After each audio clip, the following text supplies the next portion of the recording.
My project is based on National Park Service websites that visitors use as reference before visiting a national park. However, this version is completely simplified. There's information on climate patterns, the history of the park's foundation, and some highlighted major attractions using ArcGIS online mapping, shown here. And I also added some information on biodiversity throughout the area. Just like the format of a national park website, I wanted to provide all that information as supporting context to my map and give it a more clear purpose.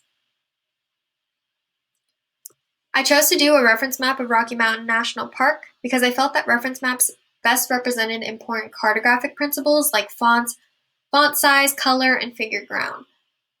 I chose to represent 7 layers on this map without one overpowering the other. First, I chose a terrain-based map to emphasize the steep elevation changes throughout the park. Visitors could use this map to get a simple idea of the terrain without getting too specific. I also chose to create a boundary of the national park itself. I made this layer slightly transparent so that we could still view the hillshade terrain underneath. Next, I included this bodies of water layer. I liked how the layer filled out the large flat areas on the map that I just knew were lakes.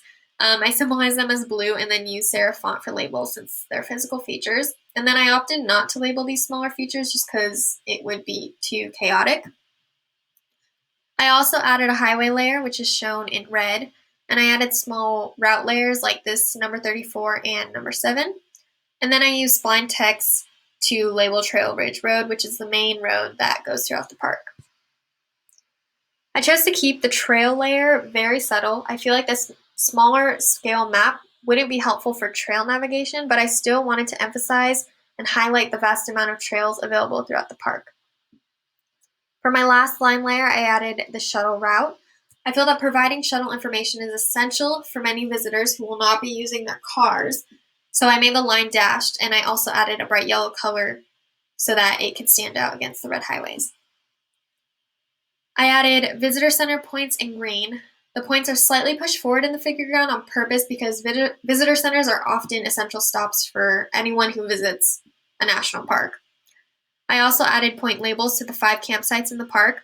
One thing that I did with these point layers was match their point color to the font color because I felt that it helped better associate the labels with their points in crowded areas of the map, like here in Moraine Park. Finally, I added picnic table and restroom points, often very used facilities. I used the National Forest Service point shapes available through Esri.